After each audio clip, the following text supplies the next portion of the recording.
Dnešný deň určite bol veľmi produktívny, lebo seniori sa veľmi aktívne zapojili ku našemu workshopu. Myslím, že im sa aj veľmi naši znalosti pomohli s tým, že sa dačomu naučili, dačomu novomu.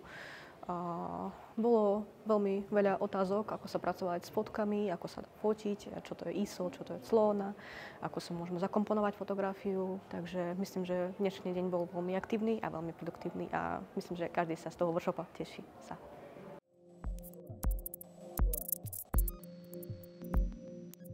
Umenie sa môže zmeniť naše chápanie situácie ekologickej krízy, v ktorej momentálne teraz nachádzame a myslím, že jedna z takých možností, ako my vlastne môžeme poukázať ten problém, je video umenie, fotografia, inštalácia, performance a to určite stojí za to a určite umenie môže dačo zmeniť.